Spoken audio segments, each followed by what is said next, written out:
نگو هنوزم این شکلی قابلمه‌هات رو بخچه پیچ می‌کنی تا پیکنیک و مسافرت با خودت ببری. بیا تو این آموزش یه کاور قابلمه سفره‌شو بهت یاد بدم که به راحتی بتونی دوختش رو انجام بدی و توی مسافرت‌ها و پیکنیک‌ها ازش استفاده کنی. بریم با هم آموزش رو ببینیم. برای دوخت کاور قابلمه‌مون 2 تا اندازه طول و عرض پارچه رو اول باید به دست بیاریم. متر رو به این شکل من می‌ذارم وسط و زیر قابلمه و اولین اندازه طول پارچم هست میارم به این شکل دور تا دور قابلمه و از روی این قسمت هم باید عبور کنه و اندازه رو دقیق به دست میارم. به اضافه 2 الی 3 سانت این قسمت جای دوخت میشه.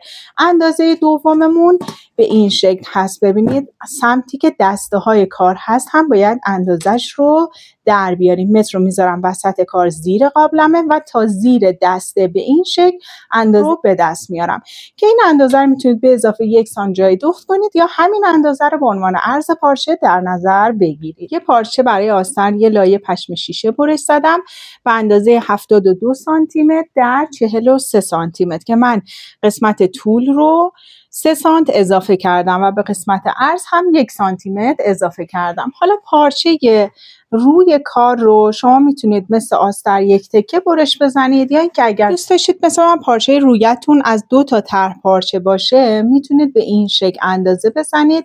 این قسمت رو تا ابتدای دسته اندازه میزنم. مال من 14 سانت هستش که 1 سانتی متر بهش جای دوخت از این قسمت اضافه کردم.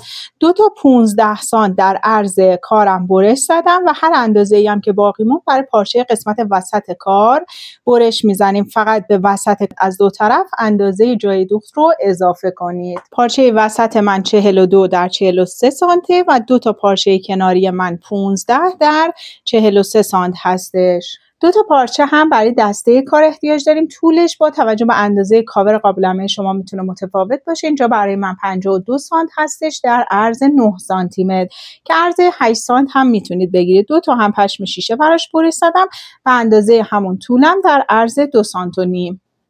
2 تا پارچه هم برای قسمت لیفه باید برش بزنیم. اندازه طولش برابر هستش با اندازه طول پارچه اصلیتون منهای 4 سانتی متر و اندازه عرض کار هم برای من 6 سانت هست. قسمت ابتدا انتهای کار رو 1 سانت لبش رو تا زدم. کار رو از وسط به این شکل تا زدم و سر تا سر اتو کشیدم. نوار قیتان یا بند قیتان هم به اندازه لازم نیاز داریم. پشم شیشه یا نمدتون رو بذارید. پارچه بدنتون اگه یک تکه هست روی نمدتون بذارید با دوخت مطلسه که یه سری خطوط موازی میکشیم و روی اون خطوط رو دوخت میزنیم تا پارچمون به نمد دوخت بخوره. اگر مثل من هم از 2 طرف پارچه استفاده کردید تکه وسط رو دقیقاً سر جای خودش روی نمد بذارید. این روی پارچه شما هست و با دوخت مطلسه پارچه رو به نمد دوخت بزنید.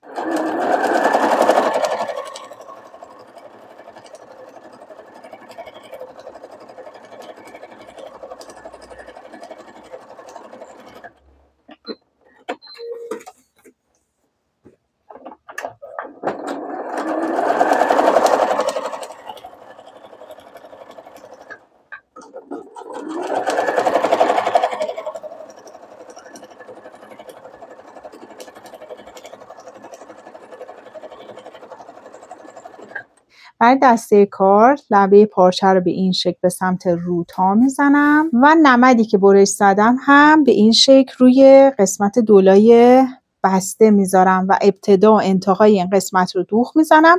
از قسمت لبه باز هم به سمت وسط دوخت میزنم. از قسمت وسط حدود 7-8 سانت باز میذارم که کار از اینجا به سمت رو برگردونم. نمد رو میتونید به کمک یه لایه زانفیکس به پارچتون هم بچسبونید.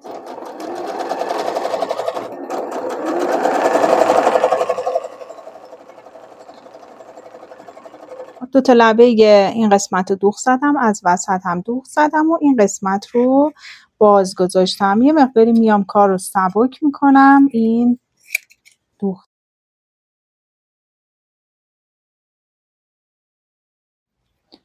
از یه وسیله کمک بگیرید. ببینید من دارم از همین قیچی کمک میگیرم و کار رو به سمت رو برگردونید.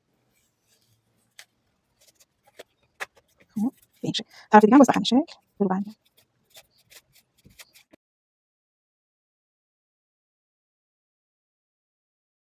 خب دسته کار رو که به این شکل آماده کردید اتو زدین، 2 تا لبه کار رو یه دوخت نیش میزنید.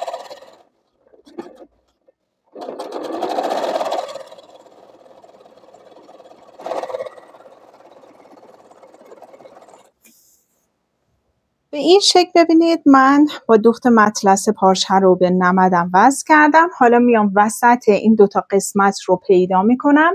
به اندازه 5 تا 8 سانتی متر به طرفین برین و علامت بزنید و دسته رو به این شکل لب به لب کار قرار میدم.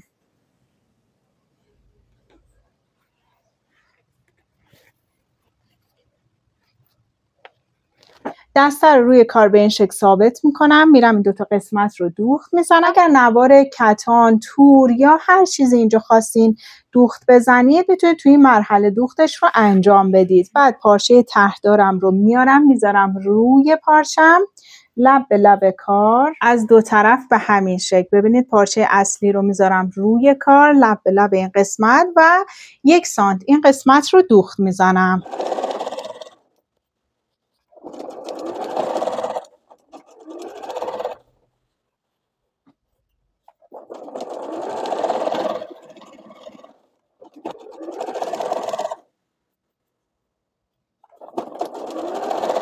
خب این 2 تا قسمت پارچه رو هم دوخت زدیم. حتما اتو بزنید. بعد دسته ها رو به سمت رو به این شکل برگردونید. با سوزن ثابت کنید. سر جای خودش دسته ها رو ثابت کنید. به اندازه 7 الی 8 سانتی متر میام و این قسمت ها رو دوخت میزنم که دسته به بدنه وصل بشه. از لبه این کارم میتونید یه دوخت بزنید.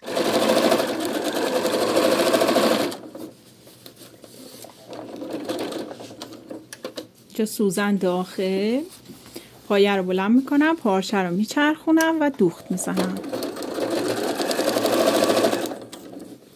دوباره به همین شکل سوزن داخل، پایه رو بلند کردم و پارچه رو میچرخونم.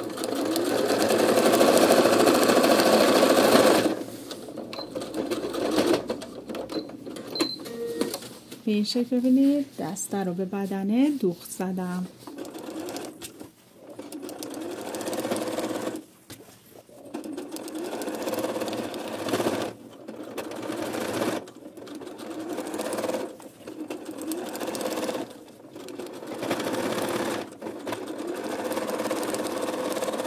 دو تا پارچه‌ای هم که برای قسمت لیفه کار در نظر گرفته بودیم، ببینید از قسمتی که دولای باز هستش من میذارم لبه پارچم از قسمت وسط تنظیمش میکنم.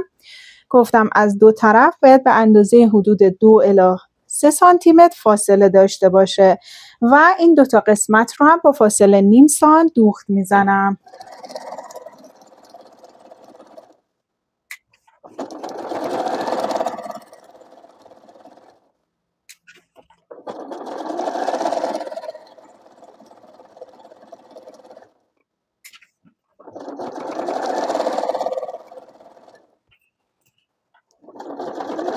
از اینکه این قسمت رو هم دوخت زدین، آستر رو روی کار بذارین.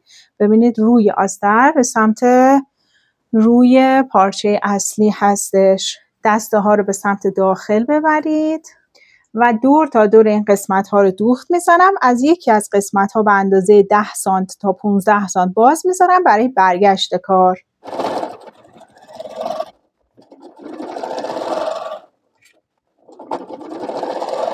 دور تا دور کار رو من 1 سانت دوختم و از این قسمت باز گذاشتم برای برگشت کار. حالا گوشه های کار رو هم میتونید یه مقداری سبک کنید به این شکل که کار رو به رو برمیگردونید تمیزتر بشه. و حالا از این قسمت کار رو به رو میکنیم.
خب به این شکل کار رو به رو برگردوندم و همه جای کار رو اتو میزنم و میرم دور تا دور لبه های کار رو یه دوخت نیش میزنم. خب من کار رو اتو زدم، دور تا دور کار رو یه دوخت نیش زدم و حالا میام نوار قیتونم رو رد میکنم از داخل لیفه هایی که درست کرده بودم.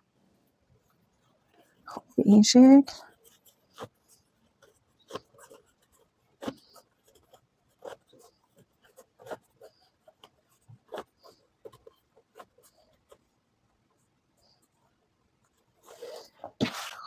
و انتهاش رو به کمک این سربندینک گیرها به این شکل مهارش میکنم. حالا شما میتونید از مهره، گل، هر چیزی که دوست دارید استفاده کنید.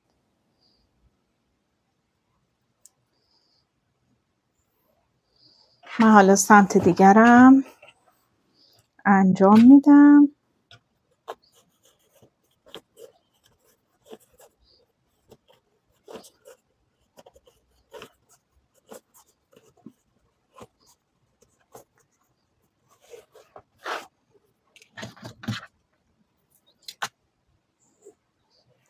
این شکل کاور قابلمه سفره شومون آماده میشه که میتونید قشنگ این قسمت رو جمع کنید. امیدوارم این آموزش رو دوست داشته باشی. حتما دوخت بزن و عکس کارهای زیبات رو برای من بفرست.